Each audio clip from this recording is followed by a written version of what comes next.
Welcome back students to your SST class. And so now today we are going to study the second chapter of history, that is India before the times of Shivaji Maharaj. So from the name itself you will come to know that what all things we are going to study in this chapter.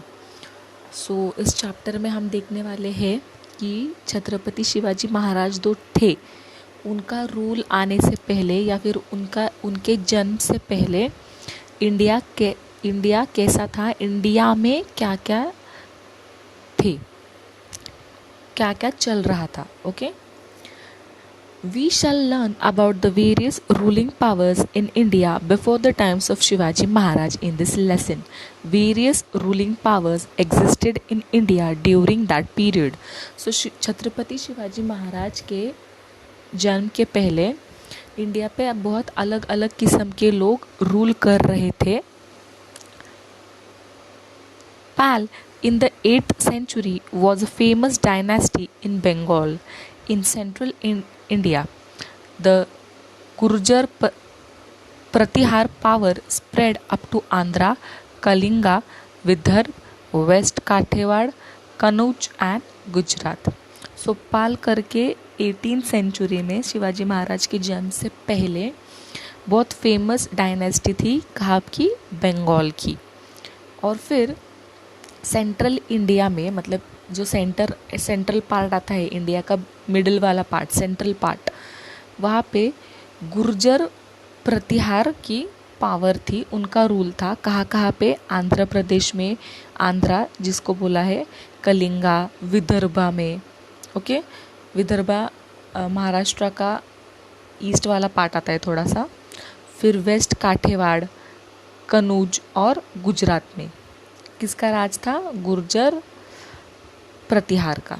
Then among the Rajput dynasties in north India the Gahadavala and the Paramara dynasties were the important ones. और अभी north की अगर बात करें, हम पूरे India की बात कर रहे हैं, सिर्फ महाराष्ट्र की नहीं, इसलिए पूरा इंडिया हमको देखना है. सो ऊपर की ओर नॉर्थ इंडिया के वहाँ पे जो राजपूत डायनेस्टी थी, वहाँ पे गहाडवाल और परमार डायनेस्टी इम्पॉर्टेंट थे.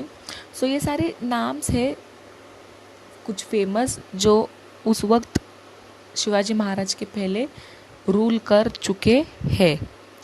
Among Rajputs, Prithviraj Chauhan belonging to the Chauhan dynasty was a valiant king. आप लोगों ने पढ़ाई होगा, वो सीरियल भी थी एक, पृथ्वीराज चौहान करके. So he was a very valiant king उस टाइम के, चौहान डायनेस्टी के. In the first war at Tarain, Prithviraj Chauhan had defeated Mohammad Ghori, but Mohammad Ghori defeated Prithviraj Chauhan in the second war at Tarain. तो तराई एक जगह का नाम है, वहाँ पे पृथ्वीराज चौहान और मोहम्मद घुरी के बीच में जो पहली लड़ाई हुई उसमें पृथ्वीराज चौहान जीते. लेकिन तराई में ही फिर से एक दूसरा वॉर हुआ, सेकेंड वॉर, फिर से मोहम्मद घुरी और पृथ्वीराज चौहान जी के बीच में. लेकिन उस वक्त मोहम्मद घुरी जीते. पहली बार पृथ्वीराज चौहान, सेकेंड वक्त Mohammad Ghori. Raja Raj one and Rajendra one belonging to the Chola dynasty in Tamil Nadu were eminent rulers. अब नॉर्थ हो गया, अब south, Tamil Nadu is in the south. So नीचे की ओर छोला डायनेस्टी में कौन से किंग फेमस थे, Raja Raj one and Rajendra one. The Cholas conquered the Maldive Islands and Sri Lanka using their naval strength.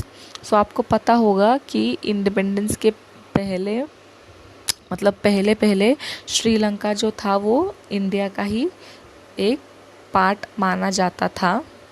So Maldives island तो सबको पता है, बे ऑफ बंगाल में है, बे ऑफ बंगाल में मालदीव आइलैंड है. सो छोला डायनेस्टी ने क्या किया था, वो मालदीव्स और श्रीलंका को भी अपने कब्जे में कर लिया था. King Vishnuvardhan belonging to the Hoysal dynasty in Karnataka had conquered the whole of Karnataka. Karnataka में कौन सी डायनेस्टी थी? हॉयसल डायनेस्टी। और उसके किंग कौन थे?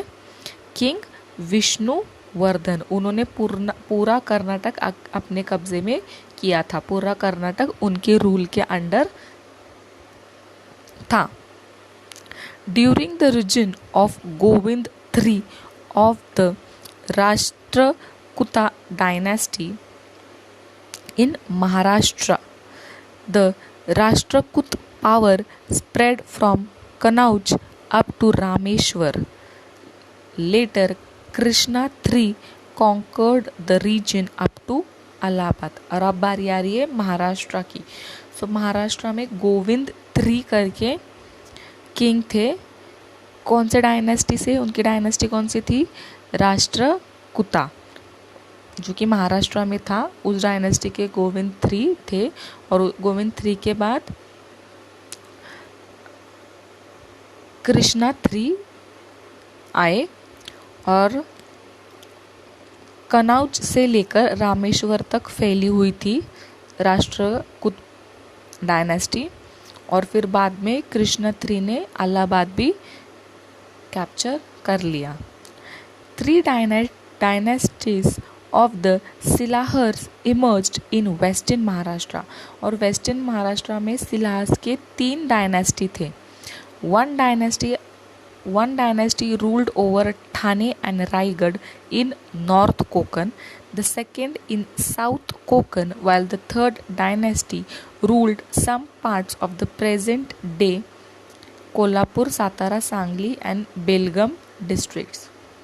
ओके, सो सिलाहर में जो डायनेस्टी थी वो 3 डायनेस्टीज थे। 3 डायनेस्टी में उन्होंने वो एरिया डिवाइड कर लिया था। उसमें से कोकन का जो नॉर्थ, पूरा कोकन जो है, ओके, पूरी कोकन कोस्ट लाइन, वो उस पूरे कोकन में से नॉर्थ कोकन जो है, ठाणे और रायगढ़ ऊपर जो आता है सबसे, नॉर्थ मतलब नॉर्थ कोकन, ठाणे और रायगढ़ किसके डायनेस्टी के अंडर था? फर्स्ट 1 डायनेस्टी, पहली डायनेस्टी।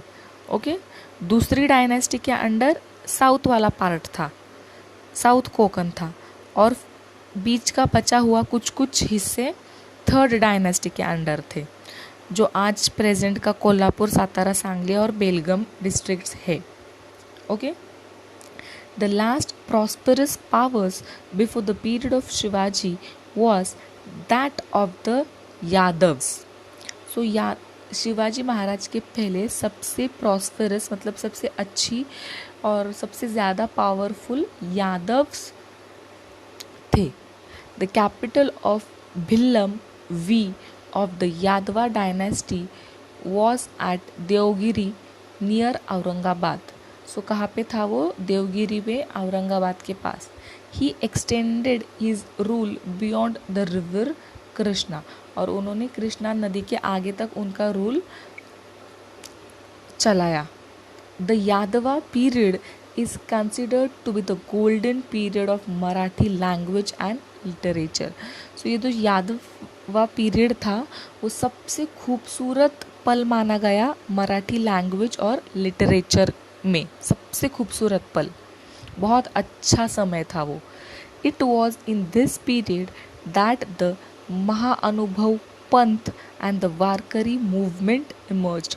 और इसी दौरान यादवा पीरियड के दौरान ही महाअनुभव पंथ और वारकरी मूवमेंट शुरू हुई। ओके।